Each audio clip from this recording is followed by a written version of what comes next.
वास्तव न्यूज में स्वागत है आपका। मैं सरदार।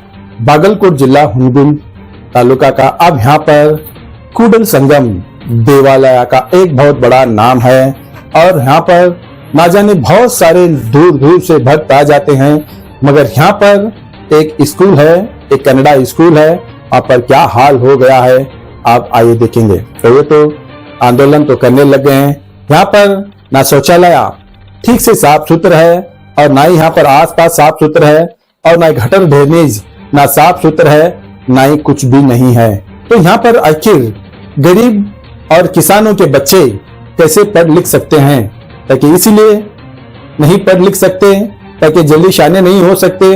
अब घरों में जाने के बाद में ये पूछेंगे माता पिता आप क्या लिख लिए, क्या पढ़ने लग गए? तो इनको तो कुछ आता ही नहीं है। ताकि कैसे आता? इतनी गंदगी भरी स्कूल, इतना आसपास इतना गंदगी है तो साफ सुथरी ही नहीं है, तो बच्चे कैसे अच्छे रहकर सीख सकते हैं? तो यहाँ पर एक तो कन्नड़ा स्कूल है, यहाँ पर तो साफ सुथरा होना चाहिए। मगर आखिर यहाँ की पंचायती क्या सो गई है? क्या यहाँ के एमएलए कहाँ खो गए हैं? ताकि यहाँ पर बार बार आंदोलन होता है। कर्नाटक रक्षणा वेदिका के यहाँ पर मेमोरंडम देते रहते हैं, क्या इनकी मेमोरंडम का कोई इज्जत है या नहीं है? क्या उस संविधान में लिखा है बाबा साहब भीमराव अंबेडकर, क्या वो कहाँ चला गया? क्यों ये आखिर ऐसे लापरवाही करते हैं इस मतक क्षेत्र के एमएलए अधिकारी, यहाँ पे जो संबंधित जो ग्राम पंचायत है उन अधिकारी? क्या बच्चों पर बिल्कुल ही क्या ख्याल नहीं है? क्या इन बच्चों पर क्या इनको प्यार नहीं है, मोहब्बत नहीं है? आप तो लीडर है, आप तो दौलतमंद है, आपके बच्चे तो इंग्लिश मीडियम में पढ़ते हैं, बड़े बड़े स्कूलों में पढ़ते हैं। आप वाहन में जाकर अपने बच्चों को लाना और ले जाना होता है।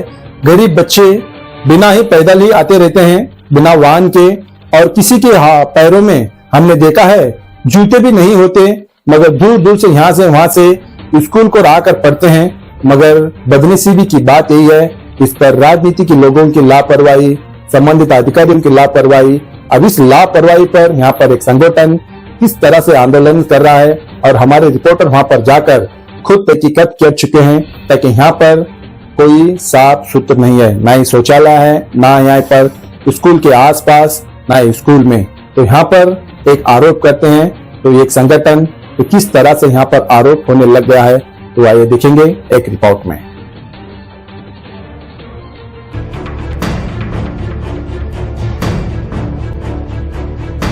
ಸಮಸ್ಯೆ ಏನ್ರಿ, ಇಲ್ಲಿ ವಸತಿ ಶಾಲೆ ಇರೋದ್ರಿಂದ ಇಲ್ಲಿ 150 ಮಕ್ಳು ಅದಾವು. 150 ಮಕ್ಳಿಗೂ ಕೇವಲ ಇಲ್ಲಿ ಒಳಗಿಲು 6 ಅದಾವು, ಹಳೆವದವು. ಅವು ಅಷ್ಟಕ್ಕೂ 15 ದಿವಸಕ್ಕೆ ವಾರಕ್ಕೆ ತುಂಬ್ತಾವ ಅನ್ನೋ ಸಂಬಂಧ ಹೊರಗೆ 2 ಶೌಚಾಲಯ ಕಟ್ಸೈತಿ. ಅವು 2 ಶೌಚಾಲಯದಾಗ ಮಕ್ಕಳು ಇಲ್ಲಿ ಒಳಗಿಲು 6 ಇಷ್ಟ ಶೌಚಾಲಯಕ್ಕೆ 150 ಪ್ಲಸ್ 20 ಮಂದಿ ಸ್ಟಾಫ್, 170 ಮಂದಿಗೆ ಶೌಚಾಲಯ ಸಾಕಾಗ್ತಾ ಇಲ್ಲ ಅಂಥೇಳಿ ಈಗಾಗಲೇ ನಾವು 2 ವರ್ಷದಿಂದ ಪಂಚಾಯತಿಗೆ ಲೆಟರ್ ಕೊಡ್ತಾನೆ ಇದೀವಿ. ಮತ್ತು ಮೇಲಾಗಿ ತಾಲೂಕು ಪಂಚಾಯತಿಗೆ ಕೊಟ್ಟಿವಿ. ಬರ್ತಾವ್ರಿ ಮಾಡ್ತಾವ್ರಿ ಅಂತಾರೆ. ಇಲ್ಲಿ ಮಠ ಒಟ್ಟ ಅವರು ಶೌಚಾಲಯ ಶಾಂಕ್ಷನ ಮಾಡಿಲ್ಲ. ಮೇಲಾಗಿ ಇಲ್ಲಿ ಹಿಂದೆ ನಮ್ಗೆ ಇರ್ತಕ್ಕಂಥ ಜನರೆಲ್ಲ ನಮಗೆ ಕಿರಿಕಿರಿ, ನಮಗೆ ವಾಸನೆ ಬರ್ತೈತಿ, ನಾವು ಇರೋಣ ಬೇಡ, ನಾವು ಹೋಗೋಣ ಬಂದು ನಮ್ಗೆ ಅವಾಚ್ಯ ಶಬ್ದಗಳಿಂದ ಪ್ರತಿ ವಾರ ತಪ್ಪನ ಬಂದು ಒದರಾಡ್ತಾರೆ. ನಾವು ಏನು ಮಾಡೋಣ, ನಮ್ಮ ಕೈಯಾಗಿಲ್ಲ, ನಮ್ಮ ಮನೆದಾದ್ರೆ ಏನಾರ ಮಾಡ್ತಿದ್ದೀವಿ, ಇದು 1-2 ಮಾಡೋದೂ ಅಲ್ಲ, ನಮ್ಮಲ್ಲಿ ಅಷ್ಟು ಮೇಂಟೆನೆನ್ಸ್ ಇರೋಂಗಿಲ್ಲ ಅಂತ ಹೇಳಿದ್ವಿ ಸರ್ ನಾವು. ಆದರೆ ಅಲ್ಲಿಂದ ಗೌರ್ಮೆಂಟ್ಲಿಂದ ಯಾವ ಶೌಚಾಲಯನೂ ಇನ್ನೂ ಶಾಂಕ್ಷನ್ ಆಗಿಲ್ಲ. ಸಂಬಂಧಪಟ್ಟ ಅಧಿಕಾರಿಗಳು ಹತ್ರ ಯಾರು ಈಗ ಮಾಡ್ಯಾರ. ಈಗ ನಾವು ಲೆಟ್ರ್ ಎಲ್ಲಿ ಈಗ ಗ್ರಾಮ ಪಂಚಾಯತಿಗೂ ಕೊಟ್ಟಿವಿ, ತಾಲೂಕು ಪಂಚಾಯತಿಗೆ ಕೊಟ್ಟ ಅಂದರು, ತಾಲೂಕು ಪಂಚಾಯತಿಗೆ ಕೊಟ್ಟಿವಿ. ಅಲ್ಲೇ ನಿಮ್ಮ ಗ್ರಾಮ ಪಂಚಾಯತಿ ಬರ್ತೈತೆ ಅಂದ್ರೆ ಅವರು ಇವ್ರಿಗೆ ಹೇಳಿದ್ರು, ಇಲ್ರಿ ಅದು ಏನು ಇದು ಯೋಜನೆ ಮಾಡ್ಬೇಕಂತವ್ರು, AWP ಯೋಜನೆ ಏನದು ಮಾಡ್ಬೇಕಂತ, ಅದ್ರಾಗ ಹಾಕಿ ಕಳಿಸಿವ್ರಿ ಅಂತಾರೆ. ವರ್ಷ ಹಾಕಿ ಕಳಿಸಿವಿ ಅಂತಾರೆ, ವರ್ಷನೂ ಬರಂಗೇ ಇಲ್ಲ ಒಟ್ಟು. ಮೇಲಾಗಿ ಇದು ಹೊರಗೆ ಎಲ್ಲ ಇದು ಐತಿ, ಗಲೀಜು ಐತಿ, ಗಿಡ ಪಡ ಬೆಳೆದ್ರಿಂದ ನಮ್ಮ ಮಕ್ಳಿಗೆ ಹುಳ ಉಪ್ಪಡಿ ಬರ್ತಾವೆ, ತೊಂದರೆ ಆಗುತ್ತೆ. ಇದೊಂದು ಅರ್ಧ ಕಂಪೌಂಡ್ ಏರಿಸ್ಕೊಡ್ರಿ ಅಂತೇಳಿ 15 ಲೀಟ್ರ್ ಕೊಟ್ಟಿವಿ. ಬಟ್ ಅವರು ಏನೂ ಸ್ಪಂದಿಸ್ತಾ ಇಲ್ಲ ಒಟ್ಟು. ಆಯ್ತು ರೀ ಕೊಡ್ತೀವಿ ರೀ ಅಂತಾರೆ ಅಷ್ಟೇ. ಒಂದು ಕನಿಷ್ಠ ಹೋದ ಸಲನ ಒಂದು 5-6 ಸಲ ಕೊಟ್ಟಿವ್ರಿ. ಆ ಲೆಟ್ರ್ ಎಲ್ಲ ನಮ್ಮ ಕಡೆ ಅದಾವೆ. ಈಗ 2-3 ವರ್ಷದಿಂದ ಕೊಡ್ತಾನೆ ಇದ್ದೀವಿ ನಾವು ಈ ಶೌಚಾಲಯ ಸಂಬಂಧ, ಕಂಪೌಂಡ್ ಸಂಬಂಧ. ನಿರ್ಮಿಸಿ ಕೊಡುವ ಕುರಿತು 21ರಾಗ ಅದು. ಈಗ ಹೋದ ವರ್ಷ ಕೊಟ್ಟುವುದ ನೋಡಿ ಇನ್ನ ಶೌಚಾಲಯಗಳು ಒದಗಿಸಿ ಕೊಡುವ ಕುರಿತು ಇದು 17 ಐತಿ.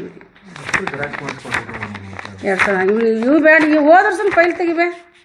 ಕೊಡ್ದಾಗ ಇವನ್ 4 ಕಾಪಿ ಕೊಟ್ರು ಅದೊಂದು ಶೌಚಾಲಯ ಎರಡು ಕೊಟ್ಬಿಟ್ರು ನಾವು ಚರಂಡಿಯನ್ನು ಬಂದ್ ಮಾಡಿರುವ ಕುರಿತು ಚರಂಡಿ ಬಂದ್ ಮಾಡಿದ್ರು ಅವ್ರು ಅದನ್ನು ಕೊಟ್ಟಿವಿ ನೀವು ನಮಗೆ ಬರೋಬ್ಬರಿ ಇದನ್ನ ಮಾಡ್ಕೊಂಡು ಗಟ್ಟರಿಂದ ಕೊಟ್ರು ಶೌಚಾಲಯ ಎರಡು ಒಂದ್ರಾಗ ಆಗಸ್ಟ್ ಹೋದ ವರ್ಷ ಆಗಸ್ಟ್ದಾಗ ಚರಂಡಿ ನೀರಿನ ಕೊಟ್ಟಿವಿ ಇನ್ನ ಅವ್ರು ಬರೇ ಟೆಂಡರ್ ಆಗೈತೆ ಅಂತಾರ ಬರೇ ಟೆಂಡರ್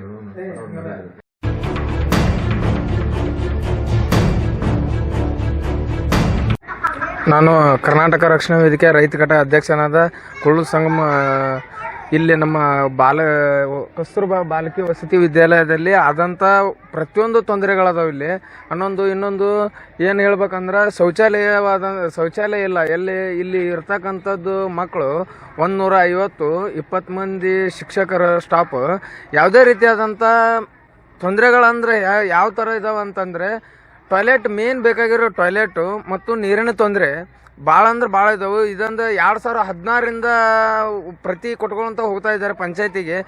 ಈಗ 2025 ಯಾವುದೇ ರೀತಿಯಾದಂಥ ಅಲ್ಲಿಂದ ಕ್ರಿಯಾಶೀಲತೆಯಾಗಿ ಯಾವುದೇ ಆದಂಥ ರೆಸ್ಪಾನ್ಸಿಬಿಲಿಟಿ ಇಲ್ಲ. ಯಾಕಂದರೆ ಇದು ಭಾಳ ನೋವಿನ ಸಂಗತಿ ಅಂತ ಹೇಳಕ್ಕೆ ಇಷ್ಟಪಡ್ತೀವಿ. ಯಾಕಂದರೆ ಇಲ್ಲಿನ ಎಲ್ಲ ಮಕ್ಕಳು ನಮ್ಮ ಮಕ್ಕಳು ಅಲ್ಲ.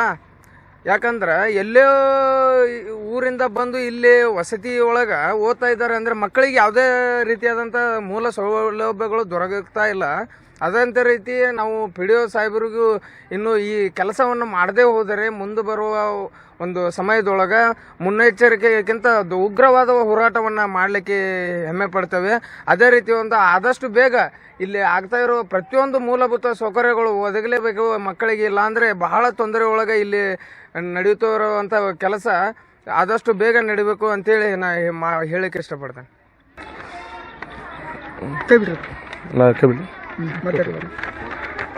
ಕರ್ನಾಟಕ ರಕ್ಷಣಾ ವೇದಿಕೆ ಕಟಗೂರು ಗ್ರಾಮದ ಅಧ್ಯಕ್ಷ ಪ್ರಮೋದ್ ಬಿರಾದಾರ್ ಅಂತೇಳಿ ಕಸ್ತೂರ್ಬಾಯಿ ಗಾಂಧಿ ಬಾಲಕಿ ವಸತಿ ವಿಶ್ವವಿದ್ಯಾಲಯ ಕೂಡಲ ಸಂಗಮ ಪುನರ್ವಸತಿ ಕೇಂದ್ರದಲ್ಲಿ ಆಗ್ತಿರುವ ಅನ್ಯಾಯ ಮಕ್ಕಳಿಗೆ ನೀರಿನ ವ್ಯವಸ್ಥೆ ಒಂದು ಪ್ರಾಬ್ಲಮ್ ಆಗಿದೆ. ಎರಡನೇದ್ದು ಶೌಚಾಲಯ. ಆ 4 ಶೌಚಾಲಯ ನೈಟ್ ಯೂಸ್ ಮಾಡ್ತಾರೆ, 2 ಶೌಚಾಲಯ ಹಗಲಿ ಯೂಸ್ ಮಾಡ್ತಾರೆ. 150 ಸ್ಕೂಲ್ ಮಕ್ಕಳು, 20 ಸ್ಟಾಫ್ಗಳು ಅದು 2 ಟಾಯ್ಲೆಟ್ನಲ್ಲಿ ಯೂಸ್ ಮಾಡ್ತಾರೆ. ಹೊರಗಿಲ್ಲ ಜನರ ಸಮಸ್ಯೆ ಸ್ಕೂಲ್ ಒಳಗಡೆ ಹಾಕ್ತಾರೆ. ಜನರು ಎಷ್ಟು ನೀವು ಸ್ಕೂಲ್ ಬಂದ್ ಮಾಡಿರಿ, ನಿಮ್ಮ ಸಮಸ್ಯೆ ಭಾಳ ಆಗೈತಿ, ಇದು ದುರ್ವಾಸನೆ ಭಾಳ ಐತಿ, ಇದನ್ನ ಯಾರು ಸ್ಪಂದಿಸೋರು ಅಂತ ಹೇಳ್ತಾರೆ. 2016ರಿಂದ ಹಿಡಿದು 2025ವರೆಗೂ ಯಾವ ಒಬ್ಬ ಅಧಿಕಾರಿಗಳನ್ನು ಇನ್ನೂವರೆಗೂ ಮನವಿ ಪತ್ರ ಕೊಟ್ಟರು ಒಬ್ಬರು ಅದು ಸರಿಪಡಿಸ್ತಾ ಇಲ್ಲ. ಹೊರಗಡೆ ಆಗ್ತಿರುವ ಸೀಗರ ಐತೆ, ಹುಳ ಪುಡಿ ಚೋಳು. ಈಗ ಒಳಗಡೆ ಬಂದು ಯಾರಿಗಿರ್ತಂದ್ರೆ ಒಬ್ಬರಿಗೆ ಏನಾರ ಅಂತಂದ್ರೆ ಯಾರು ಟೀಚರ್ಸ್ಗಳೇ ಅದನ್ನು ಸರಿಪಡಿಸ್ಬೇಕು.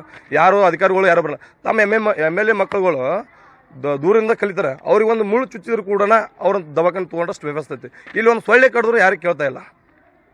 ಯಾಕಪ್ಪ ಇಂಥ ಅಧಿಕಾರಿಗಳು ಇದ್ದೀರಪ್ಪ ಅಂದಮೇಲೆ ಒಬ್ಬರಿಗೆ ಕೊಡ್ರಿ ಅದನ್ನು. ಇವತ್ತು ಕೊಟ್ಟುವ PDO ಸಾಹೇಬರಿಗೆ ಮನವಿ ಪತ್ರ ಕೊಟ್ಟೇವಿ. ನೀರಿನ ವ್ಯವಸ್ಥೆ ಇಲ್ಲ ಅಂತಂದರೆ ಒಂದೇ ಟ್ಯಾಂಕ್ಯದಲ್ಲಿ ಆಗ್ತಿರುವ ನೀರಿನ ಸಮಸ್ಯೆ ಐತಿ. ಆಮೇಲೆ ಒಂದೇ ಟ್ಯಾಂಕ್ಯದಲ್ಲಿ ನೀರಿಂದು ಕುಡಿಯೋದು ಅದೇ ಬಳಸೋದು, ಒಗೆಯೋದು ಅದೇ ಬಳಸೋದು. ನಾವು ಇನ್ನೊಂದು ಟ್ಯಾಂಕ್ಯ ವ್ಯವಸ್ಥೆ ಮಾಡಿಕೊಡಂತ ಮನವಿ ಪತ್ರ ಕೊಟ್ಟಿದೆ. ಮಂಗಳವಾರ ತನಕ ನಮಗೆ ಟೈಮ್ ಕೊಡ್ರಿ ಮಾಡಿಕೊಡ್ತೇವೆ ಅಂತ ಹೇಳಿದಾರೆ ಅವರು PDO ಸಾಹೇಬ್ರು. ಮನವಿ ಪತ್ರ ಕೊಟ್ಟೇವೆ ಅವರಿಗೆ, ಮಾಡಿಕೊಡ್ತಾರಂತ. ಇನ್ನೊಂದು ಏನಪ್ಪ ಅಂದ್ರೆ ನಮ್ಮ ಬೇಡಿಕೆ ಇಲ್ಲ, ಏನೋ ಸ್ಕೂಲ್ ಬರುವಂಥ ಬೇಲೂರಿಂದ ಬಂದ ಸ್ಕೂಲವ್ರಿಗೆ ಏನೋ ತೊಂದರೆ ಆಗಬಾರ್ದು ಅಂತೇಳಿ ನಾವು ನೋಡ್ಕೋಬೇಕಂತೇಳಿ ನಮ್ಮ ಇಷ್ಟ ಅನಿಸಿಕೆ ಐತಿ. ನೀವು ಅದನ್ನು ಸರಿಪಡಿಸ್ಬೇಕು. ಆಮೇಲೆ ಹೊರಗೆ ಚರಂಡಿ ಐತಿ, ಅದನ್ನು ಸರಿಪಡಿಸ್ಬೇಕು. ಆಮೇಲೆ ಅದು ಶೀಘ್ರ ಐತಿ, ಅದನ್ನೊಂದು ವ್ಯವಸ್ಥೆ ಮಾಡಿಕೊಡ್ಬೇಕಂತ ನಾವು ಕೇಳ್ತಾ ಇರೋದು ಇಷ್ಟೇ. ನಿಮ್ಗೆ ಏನಾದರೂ ಸಮಸ್ಯೆ ನಮಗೆ ಸಮಸ್ಯೆ ಆದ್ರೆ ಅಷ್ಟೇ, ನಿಮ್ಮ ಸಮಸ್ಯೆ ಅಷ್ಟೇ. ಬೇಲೂರಿಂದ ನಮ್ಮ ಮಕ್ಕಳು ಬಂದಾರಪ್ಪ ಅಂದ್ರೆ ನಾವು ಸರಿಪಡಿಸ್ಬೇಕು. ಇನ್ನೊಂದು ಯಾರಪ್ಪ ನಮ್ಮ ಮಕ್ಕಳು ಸ್ಕೂಲ್ ಹಚ್ಚಿರ್ತೀವ, ನಮ್ಮ ಮಕ್ಕಳಾದ್ರೂ ಅಷ್ಟೇ, ನಿಮ್ಮ ಮಕ್ಕಳಾದ್ರೂ ಆದ್ರೂ ಅಷ್ಟೇ.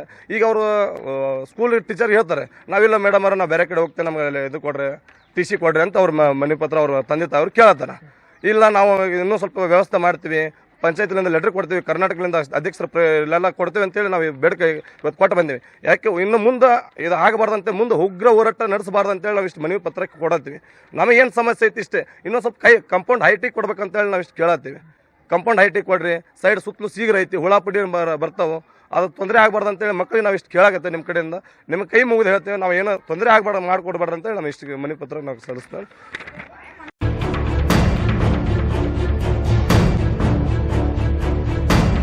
ಸುತ್ತ ನಾನು ನಿಮ್ಮ ಪ್ರವೀಣ್ ವಾಲಿಕರ್, ಕರ್ನಾಟಕ ರಕ್ಷಣಾ ವೇದಿಕೆ ಹುಣಸೂರು ತಾಲೂಕು ಯುವ ಘಟಕದ ಅಧ್ಯಕ್ಷ ಮಾತನಾಡುತ್ತಿದ್ದೇನೆ. ಕೂಡಲ ಸಂಗಮ ಪುನರ್ವಸತಿ ಕೇಂದ್ರದಲ್ಲಿರುವ ಸರ್ಕಾರಿ ಕಸ್ತೂರ್ಬಾ ಗಾಂಧಿ ಈ ಸ್ಕೂಲಿನಲ್ಲಿ 150 ವಿದ್ಯಾರ್ಥಿಗಳು ವಾಸ ಮತ್ತು ಸ್ಕೂಲನ್ನು ಕಲಿತಿರ್ತಾರೆ. ಅಲ್ಲಿ ಆ ವಿದ್ಯಾರ್ಥಿಗಳಿಗೆ ನೀರು ಶಾರ್ಟೇಜ್ ಆಗಿರ್ತೈತಿ. ಅದಕ್ಕಾಗಿ ಮುಂದಿನ ಇನ್ನೊಂದು ಪರ್ಯಾಯ ವ್ಯವಸ್ಥೆ ಮಾಡ್ತೀನಿ ಅಂದರೆ ಅದನ್ನು ಮಾಡದೇ ಹೋದರೆ 1 ವಾರ ಟೈಮ್ ಕೊಟ್ಟಾರ ಅವರು. 1 ವಾರದಲ್ಲಿ ಮಾಡದೇ ಹೋದರೆ ನಾವು ರಕ್ಷಣಾ ವೇದಿಕೆಯಲ್ಲಿಂದ ಶೀಘ್ರವಾಗಿ ಹೋರಾಟವನ್ನು ಕೈಗೊಳ್ತೀವಿ ಅಂತ ಈ ಮೂಲಕ ಎಚ್ಚರಿಕೆ ಹೇಳ್ತೇನೆ.